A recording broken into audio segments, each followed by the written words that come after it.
Hello विद्यार्थियों, हम लोगों ने पिछले वीडियो में पढ़ा था कोलाइडी विलयनों को बनाने की विधियां। आज उसके आगे हम लोग पढ़ेंगे कोलाइडी विलयनों के गुण। जी हाँ, प्रॉपर्टीज ऑफ कोलाइडल सॉल्यूशन के बारे में हम अपनी समझ को बेहतर करने वाले हैं। हम कोलाइडी विलयनों के प्रत्येक गुण को लेंगे यहाँ पर एक एक करके और उसका अध्ययन करेंगे। तो आइए अपने पेन और कॉपी के साथ शुरू करते हैं कोलाइडी विलयनों के गुण। तो इसमें जो पहला गुण है भाई, वो है आपका फिजिकल प्रॉपर्टी, यानी भौतिक गुण की बात हम लोग करेंगे। और फिर इसके आगे बात होगी कोलिगेटिव प्रॉपर्टी। ये आपके सामने जो लिखा हुआ है कोलिगेटिव प्रॉपर्टी, जिसे आप सॉल्यूशन वाले चैप्टर में भी डिटेल से पढ़े थे। तो कोलिगेटिव प्रॉपर्टी की भी बात हम यहाँ पर करेंगे, हिंदी में जिसे आप अणुसंख्य गुण बोलते हैं। अगला जो गुण है भाई, वो है ऑप्टिकल प्रॉपर्टी, यानी प्रकाशिकीय गुण है। इसके बारे में हम लोग जानेंगे, समझेंगे। और इसके बाद आता है काइनेटिक प्रॉपर्टी, यानी गतिज गुण। और फिर इसके बाद लास्ट और अंतिम यानी कि इलेक्ट्रिकल प्रॉपर्टी, या फिर आप जिसे हिंदी में बोलते हैं विद्युतीय गुण। तो इन सभी गुणों के बारे में हम लोग पढ़ेंगे। तो सबसे पहले आप इसी को उठा लीजिए, पहले नंबर पर फिजिकल प्रॉपर्टी या भौतिक गुण। तो भाई एक चीज हम यहाँ बता दें कि जो भौतिक गुण है इसमें क्या होगी, विविधता होगी। क्या होगी भाई, विविधता।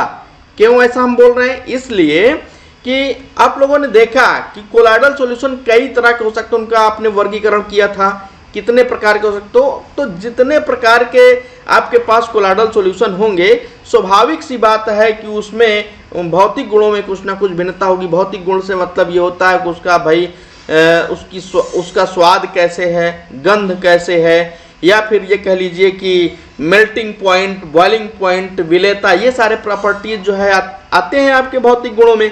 तो भौतिक गुण क्या होंगे, अलग अलग होंगे, लेकिन जो कुछ चीजें होंगी जो सिमिलर होंगी। तो उनके बारे में हम अगर बात करें तो देखिए, हम इसको ले लेते हैं तीन खंडों में।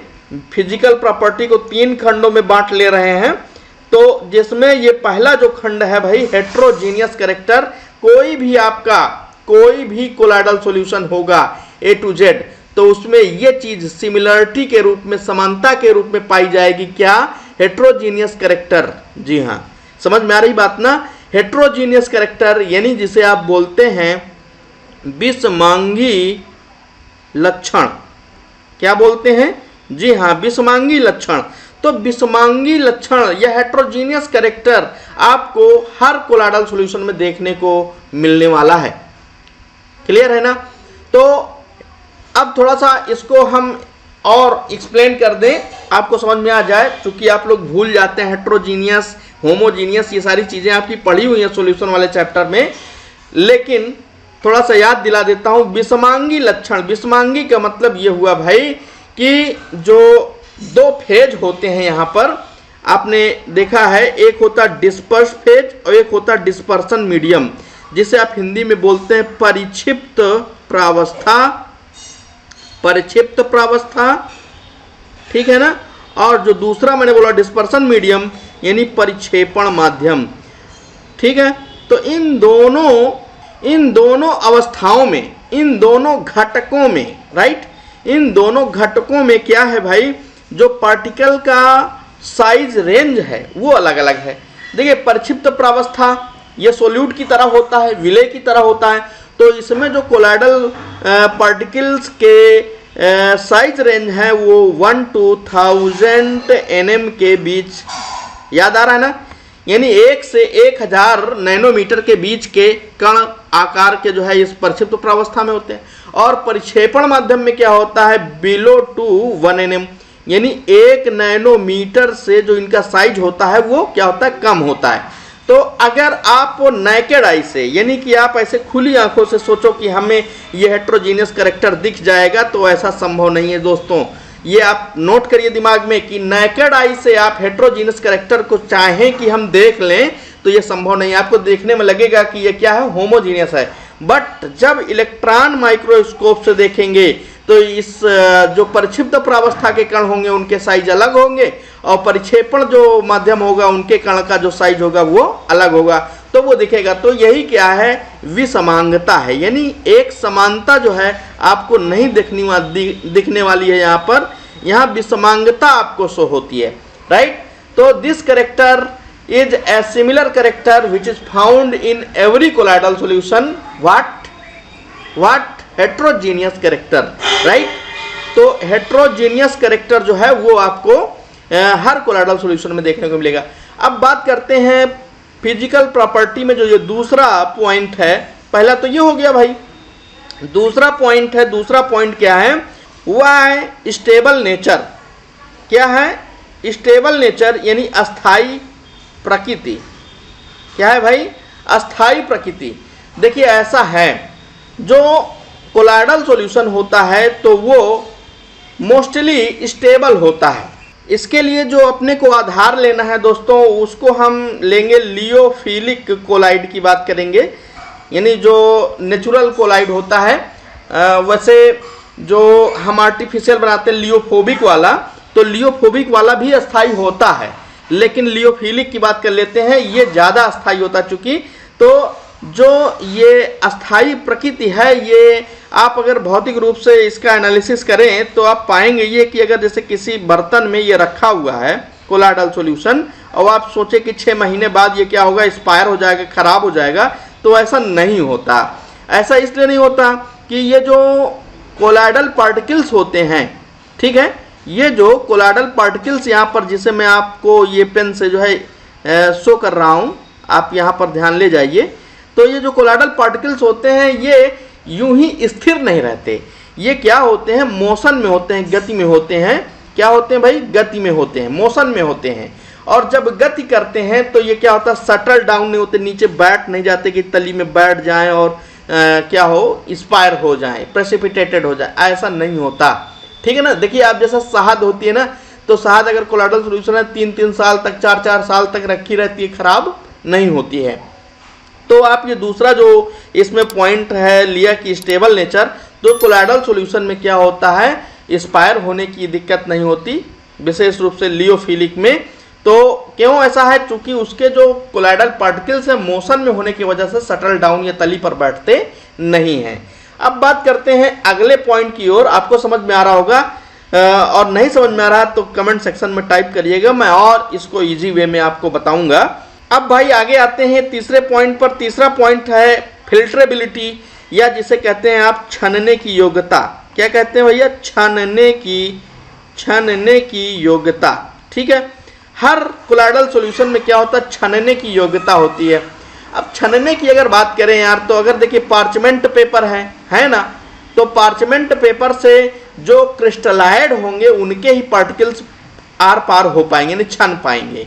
लेकिन अगर मान लीजिए कोई छन्ना पत्र ऐसा नॉर्मल है तो उससे तो छन जाएगा, चलिए हाँ, नॉर्मल छन्ना पत्र है तो उससे तो ये कोलाइड छन जाएगा। लेकिन अगर आप पार्चमेंट पेपर लेंगे, या फिर आप ये ले लीजिए जैसे एनिमल सेल वाल है, या प्लांट सेल मेम्ब्रेन है, प्लांट सेल मेम्ब्रेन ले लिया, तो इन चीज़ों से क्या होगा, ये छनता नहीं है। क्यों नहीं छनता? उसका रीज़न आपको पता है कि इनका जो साइज रेंज है वो 1-2000 nm के बीच है। और भाई जो पोर्स होंगे फिल्टर पेपर में, जो छिद्र होंगे उनका आकार कम होगा, और ये जो है कण का आकार बड़ा है, तो कहाँ इसे छन पाएगा। तो फिल्ट्रेबिलिटी ये जो है एक स्पेसिफिक कैरेक्टर है जो फिजिकल प्रॉपर्टी के अंतर्गत हम लोग रख सकते हैं। क्लियर है ना। अब बात करते हैं अगले पॉइंट की ओर आते हैं, कोलिगेटिव प्रॉपर्टी, या जिसे आप कहते हैं अणुसंख्य गुण। देखिए अणुसंख्य गुण जो होता है वो कैसा गुण होता है, मैं आपको बता देता हूं शॉर्ट में, जो अणुओं की संख्या पर निर्भर करता है। क्या बात है, अणुओं की संख्या पर निर्भर करने वाला जो गुण होता है वही होता है अणुसंख्य गुण या कोलिगेटिव प्रॉपर्टी, राइट। अब जो कोलिगेटिव प्रॉपर्टी होती है दोस्तों, ठीक है, वो क्या होती है, अणुभार पर डिपेंड करती है। आपने पिछले चैप्टर में जब आपने अध्ययन किया था सॉल्यूशन वाला, तो उसमें आपने इसको पढ़ा है। फिर भी मैं आपको बता देता हूं, जैसे कोलिगेटिव प्रॉपर्टी में कौन कौन से हैं, उंगलियों पे आप गिन सकते हो। जैसे नंबर 1 पर आता है वाष्प दाब का अपेक्षिक अवनमन, नंबर 2 पर क्वथनांक उन्नयन, नंबर 3 पर हिमांक अवनमन, और नंबर 4 पर परासरण दाब। तो ये 4 जो आपके कोलिगेटिव प्रॉपर्टी है ना, तो इन चारों का अगर आप सूत्र का विश्लेषण करें तो आप पाएंगे क्या कि भाई अणुभार बढ़ने के साथ कोलिगेटिव प्रॉपर्टी कम होती जाती। कैसे? देखिए, अगर जैसे उदाहरण के लिए हम ले लेते हैं डेल्टा टीबी वाला फार्मूला। डेल्टा टीबी बराबर क्या था? K into small w into 1000 और बटे कैपिटल W इंटू m, है ना। ये डेल्टा टीबी क्या है? क्वथनांक उन्नयन। अब क्वथनांक उन्नयन में दोस्त अगर इतनी चीज आप क्या कर दो, ये इतनी चीज अगर आप कांस्टेंट कर दो तो क्या आएगा? जो क्वथनांक उन्नयन है वो प्रोपोर्शनल होगा 1/m के, यानी अणुभार जितना बढ़ेगा उतना ही क्या होगा? क्वथनांक उन्नयन कम होता जाएगा। इसी प्रकार हिमांक अवनमन की बात करेंगे तो क्या होगा? Delta TF is equal to KF into W into 1000 और divide by capital W into M, ये है, यहाँ KB है, राइट। तो यहाँ पर देखिए आप उसी प्रकार जैसे इतनी चीज को क्या कर दें? कांस्टेंट कर दें, तो यहाँ भी क्या रिलेशन मिलेगा? Delta TF proportional to 1/m मिलेगा, है ना। तो यहाँ पर भी क्या है? अणुभार के ये क्या निकल रहा है? व्युत्क्रमानुपाती निकल रहा है। इसी प्रकार आप चाहे परासरण दाब ले लो, चाहे आप क्या ले लो, चाहे आप वाष्प दाब का अपेक्षिक अवनमन, निराउल्ट के नियम से आप इसको जोड़ दीजिए। P minus PS upon P is equal to n/n plus capital N। यहाँ से भी आप रिलेशन निकाल के और शो कर सकते हो कि भाई क्या है कि जो कोलिगेटिव प्रॉपर्टी है वो अणुभार के व्युत्क्रमानुपाती आता है। तो जब अणुभार के व्युत्क्रमानुपाती आएगा तो चूंकि आप जानते हैं कि इनके कणों का आकार जो है 1-2000 nm के बीच है। बताइए, यही जानते हैं ना कि इनके जो कणों का आकार होता है, जो आपका कोलाइड है, कोलाइड के कणों का आकार 1 से 1000 nm के बीच है। तो इनके कण का आकार जब इतना ज्यादा है तो अणुभार स्वाभाविक रूप से बहुत क्या हुआ? ज्यादा हुआ। जब आप वर्गीकरण कर रहे थे तो उस समय की बात याद कर लीजिए। वर्गीकरण में मैंने बताया था कि एक होता है बृहद अणु कोलाइड, जो क्या होते हैं? बृहद अणु क्या होते हैं? पॉलीमर होते हैं। तो पॉलीमर आप समझते हैं बहुलक का अणुभार कितना ज्यादा होता है। तो अगर अणुभार बहुत ज्यादा होगा दोस्तों तो कोलिगेटिव प्रॉपर्टी क्या होगी? बहुत ही कम हो जाएगी। तो स्पष्ट होता है कि यहाँ कोलिगेटिव प्रॉपर्टी को कोई लेने का औचित्य नहीं है, चूंकि जो कोलिगेटिव प्रॉपर्टी है Cp है जो वो क्या आती है? वो जनरली 1/m के प्रोपोर्शनल आती है, यानी कि m की वैल्यू जितना ही कम हो, जितना ही ज्यादा होगी Cp की वैल्यू उतना ही क्या होती जाएगी? कम होती जाएगी, राइट। तो इसका मतलब कोलिगेटिव प्रॉपर्टी भी यहाँ पर क्या है? नेजिबल है, नेग्लेक्ट करने योग्य है, राइट। अब बात करते हैं अगली जो प्रॉपर्टी है यार, अगली जो प्रॉपर्टी है वो है क्या भाई? Optical property. बहुत इंपॉर्टेंट है, लिखिए आप कमेंट सेक्शन में ऑप्टिकल प्रॉपर्टी, ऑप्टिकल प्रॉपर्टी। और ऑप्टिकल प्रॉपर्टी में हमको पढ़ना क्या भाई? Tyndall effect. व्हाट? जी हाँ, टिंडल इफेक्ट पढ़ना है। आप हिंदी में भी इसे क्या बोलेंगे? टिंडल इफेक्ट बोलेंगे, टिंडल प्रभाव बोलेंगे। कई बार परीक्षा में पूछा गया, रिपीटेड क्वेश्चन है कि टिंडल प्रभाव क्या है, राइट। तो टिंडल प्रभाव क्या है भैया? टिंडल प्रभाव क्या है? एक ऑप्टिकल प्रॉपर्टी है और इसको आप कैसे बताएंगे थोड़ा देखिए। मैं ये आपके सामने एक चीज ले रहा हूं, ये है आपका एक उत्तल लेंस। क्या है भैया? ये उत्तल लेंस है और उत्तल लेंस में हम ये सामने से प्रकाश ला रहे हैं। ये प्रकाश की किरणें हैं, ये पीछे की तरफ से आ रही हैं, ठीक है। ये प्रकाश की किरणें हैं, उत्तल लेंस पर पड़ रही, तो क्या होगा आप बताइए? उत्तल लेंस के कारण क्या होगा भाई? ये जो है अभिसरित हो जाएंगी इस प्रकार से, है ना। अभिसरित होगी किसी पॉइंट पर, ये सब जो है एक दूसरे को काटेंगी, यही इसका फोकस पॉइंट होगा। तो अब देखिए, अगर इस प्रकार से हम उत्तल लेंस से प्रकाश को अभिसरित करके, ठीक है, उत्तल लेंस से प्रकाश को अभिसरित करके और प्रकाश को हम कहाँ डालें? इसको एक कोलाइडल सॉल्यूशन से भरे हुए बीकर से इस प्रकार से गुजारें, ठीक है। ये कोलाइडल सॉल्यूशन है, ये क्या है भैया? ये है आपका कोलाइडी विलयन, ठीक है। ये आपका क्या है? कोलाइडी विलयन। तो कोलाइडी विलयन से जो भरा हुआ बीकर है उससे अगर इस प्रकाश को इस तरह से उत्तल लेंस से अभिसरित करके गुजारें और फिर समकोण पर रखे हुए, कहाँ पर? समकोण पर रखे हुए ये एक सूक्ष्मदर्शी, ये देखिए समकोण। समकोण में क्यों बोल रहा हूँ? देखिए अगर प्रकाश ऐसे जा रहा है, ये जैसे मैं कर्सर ले जा रहा हूँ, इस हॉरिजॉन्टल एक्सिस पर प्रकाश जा रहा है तो उसके जो है ये 90 एंगल पर रखा हुआ ये आपका क्या है, माइक्रोस्कोप है। अब इस माइक्रोस्कोप से यहां से अगर हम देखें, ठीक है, यहां से देखें तो क्या होगा, ये जो प्रकाश पड़ रहा है इस एरिया में जो कोलाइडल पार्टिकल्स होंगे वो हमको चमकते हुए दिखाई देते हैं। कैसे दिखाई देते हैं? जी हाँ, चमकते हुए दिखाई देते हैं। तो चमकते हुए दिखाई देते हैं तो यहां पर ये जो प्रॉपर्टी निकल कर आई कि कोलाइडी कणों का प्रकाश के प्रकीर्णन के कारण, नोट दैट, कोलाइडी कणों का प्रकाश के प्रकीर्णन का गुण रखने के कारण चमकदार दिखना, यही क्या है, आपका टिंडल इफेक्ट है, या जिसे आप कहते हैं टिंडल प्रभाव, राइट। तो आप थोड़ा और इसको अच्छे समझ लीजिए। जैसे कि मान लीजिए कोई घर है हमारे, आपके अगर कच्चे घर हैं कहीं, या फिर कच्चे नहीं पक्के घर भी हैं, तो हम लोगों ने देखा होगा एक घटना कि अगर अंधेरे कमरे में सूर्य का प्रकाश कहीं से की झिड़की से आ रहा है और उस सूर्य के प्रकाश में अगर हम देखें, सूर्य के प्रकाश के किरण में जो धूल के कण होते हैं वो चमकते हुए दिखाई देते हैं। कैसे दिखाई देते हैं? चमकते हुए। ठीक वैसे ही जब आप उत्तल लेंस से प्रकाश को अभिसरित करके 90 अंश पर माइक्रोस्कोप रख करके और यहां से देखते हैं तो कोलाइडी कण भी चमकते हुए दिखाई देते हैं। इसी घटना को भाई बोलते हैं क्या? टिंडल प्रभाव। समझ में आ रहा है?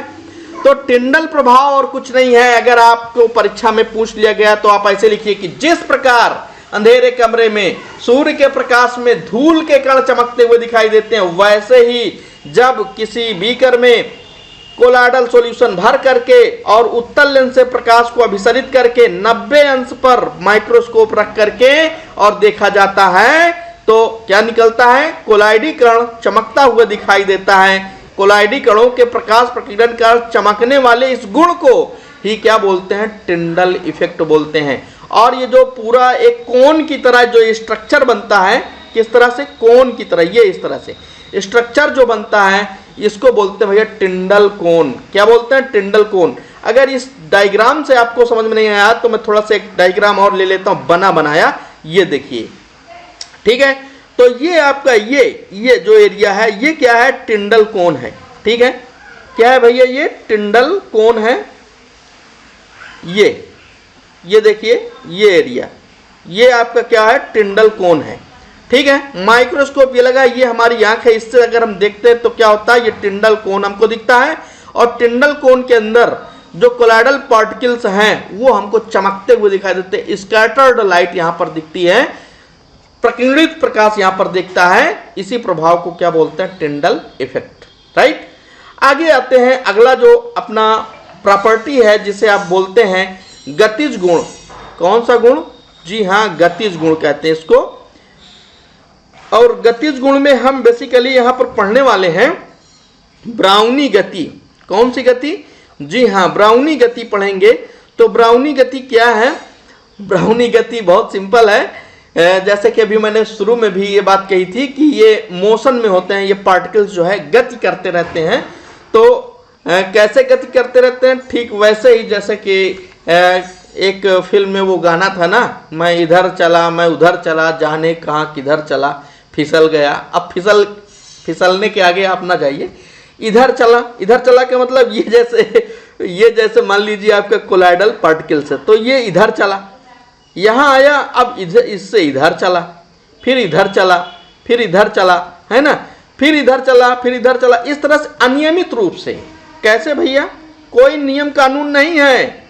जी हाँ, कोई नियम कानून नहीं, अनियमित रूप से और निरंतर, कभी न रुकने वाला, निरंतर रूप से। जब जिग जैग समझ रहे हो?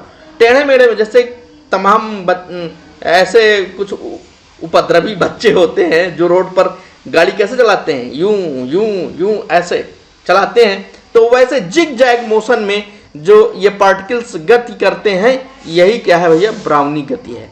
तो आप इसको कैसे लिखेंगे? कोलाइडी कणों का अनियमित रूप से निरंतर जिग जैग ढंग से गति करते रहना ही क्या है? ब्राउनी गति है। ये किस गुण के अंतर्गत आता है? गतिज गुण के अंतर्गत आता है। अगर आपसे कोई पूछ लेता है गतिज गुण बताइए किसमें? कोलाइडल सॉल्यूशन में, तो आप क्या बताएंगे? ब्राउनी गति। ब्राउनी गति क्या कहेंगे? जब कि कोलाइडी कण अनियमित रूप से निरंतर क्या करते हैं? जिग जैग ढंग से टेढ़े मेढ़े दिशा में गति करते रहते हैं, इस गति को ही क्या बोलते हैं, ब्राउनी गति। आइए आगे चलते हैं। अगला नंबर है भैया इलेक्ट्रिकल प्रॉपर्टी, जिसे आप हिंदी में बोलते हैं विद्युतीय गुण। ये भी बहुत इंपॉर्टेंट है, विद्युतीय गुण। और इस विद्युतीय गुण के अंतर्गत हम पढ़ते हैं इलेक्ट्रोफोरेसिस। कान खोलकर सुन लीजिएगा भाई, क्या बोला, इलेक्ट्रोफोरेसिस। इलेक्ट्रोफोरेसिस, इलेक्ट्रोफोरेसिस यानी विद्युत कण संचरण, विद्युत कण संचरण। ठीक है, तो विद्युत कण संचरण क्या है? विद्युत कण संचरण, देखिए एक यू आकार की मैंने नली लिया और इस नली में मैं भर लेता हूं, क्या भाई, इसमें भर लेता हूं आपके, ये मान लीजिए कोलाइडल सॉल्यूशन है कोई, ये इस प्रकार से मैं कोलाइडल सॉल्यूशन भर लेता हूं। ठीक है, इस चित्र के माध्यम समझिए, कभी भी आपको भूलेगा नहीं, ये मेरा दावा है। ठीक है, यू आकार की नली लिया और यू आकार की नली में कोलाइडल सॉल्यूशन भर लिया। अब कोलाइडल सॉल्यूशन भरने के बाद इसमें हम दो तार लटकाएंगे इस प्रकार से, ये एक तार ये लटका दिया, यहाँ पर एक प्लेट लगा दिया, फिर एक तार इधर लटका करके और ये प्लेट लगा दिया। अब यहाँ पर हम इसको कहीं प्लस से और इसको कहीं माइनस से, यानी यहाँ पर विद्युत धारा हम प्रवाहित करा देंगे। और जब विद्युत धारा प्रवाहित करा देंगे तो होगा क्या, देखिए विद्युत धारा प्रवाहित होने के पहले तो इस प्रकार होगा, और विद्युत धारा प्रवाहित होने के कुछ समय बाद आप देखेंगे कि जो एक प्लेट होगी, चाहे निगेटिव या फिर कोई पॉजिटिव, ये स्थिति पर डिपेंड करेगा। जैसे मान लीजिए यहाँ पर ये पॉजिटिव, ये वाला जो है, ये जो डायग्राम में दिख रहा है, मैं पेन थोड़ा दूसरे कलर का ले लेता हूँ। तो ये जो आपका ये डायग्राम में ये पॉजिटिव पोल है, पॉजिटिव पोल में आप ये देख रहे हैं कुछ समय बाद इस प्लेट के ऊपर कोलाइडी कण क्या हो गए, जमा हो गए, है ना। पॉजिटिव पोल पर क्यों जमा हुए? क्योंकि जो कोलाइडल सॉल्यूशन रहा होगा वो क्या रहा होगा, ऋणात्मक कोलाइडल सॉल्यूशन रहा होगा। तो ऋणात्मक कोलाइडल जो पार्टिकल्स थे वो इस प्रकार से कहाँ चले, किधर चले भाई, प्लस पोल की ओर, और यहाँ पर गैदर्ड हो गए। ठीक है, तो यहाँ पर ये जो कोलाइडल पार्टिकल्स हैं ये कहाँ जाएंगे, कहाँ जाएंगे, अपोजिट चार्ज प्लेट की ओर चलेंगे। ठीक है, तो इस प्रकार से कोलाइडी कणों का अपोजिट पोल यानी अपोजिट ध्रुव की ओर संचरित होना, गति करना ही क्या होता है, विद्युतीय गुण के अंतर्गत क्या आता है, विद्युत कण संचरण कहा जाने वाला गुण ये होता है भाई। तो विद्युत कण संचरण क्या है? विद्युत कण संचरण जैसे आपको लिखना है तो आप बताइए कैसे लिखेंगे, कमेंट करिए। जो मैंने बताया उसी तरह से आपको एक्सप्लेन कर देना है। मैं आपको फिर से इसको रिवाइज कर देता हूं कि कोलाइडी कणों का विपरीत आवेशित प्लेट की ओर आकर्षित होकर गति करने की क्रिया को क्या बोलते हैं, विद्युत कण संचरण कहते हैं। राइट, तो ये हुआ आपका विद्युत कण संचरण। तो साथियों, इस वीडियो में मैंने आपको बताया भौतिक गुण, अणुसंख्य गुण और प्रकाशिक गुण, और फिर उसके बाद भाई बताया गतिज गुण, और उसके बाद विद्युतीय गुण। विद्युतीय गुण में मैंने बताया विद्युत कण संचरण, जैसे इलेक्ट्रोफोरेसिस कहते हैं। गतिज गुण में मैंने आपको बताया भैया ब्राउनी गति। प्रकाशिक गुण में टिंडल प्रभाव। कोलिगेटिव प्रॉपर्टी को मैंने नेजबल बता दिया। और भौतिक गुण में मैंने 3 पार्ट इसको आपको डिवाइड करके बताया है कि इसमें विषमांगता प्रदर्शित होती है, इसमें छनने की योग्यता वाला गुण होता है, और क्या होता है भाई, एक स्टेबिलिटी का गुण यानी कि अस्थायित्व का गुण जो है इसमें होता है। तो इस वीडियो में हम लोगों ने कोलाइडी विलयनों के गुणों के बारे में बात किया। आशा है कि ये वीडियो आपके लिए हेल्पफुल रहा होगा, और अगर हेल्पफुल रहा हो तो अन्य साथियों के साथ इसको शेयर करिएगा, लाइक करिएगा, चैनल को सब्सक्राइब कर लीजिएगा। आज के लिए इतना ही, बहुत बहुत धन्यवाद। मिलते हैं अगले वीडियो में, पुनः धन्यवाद।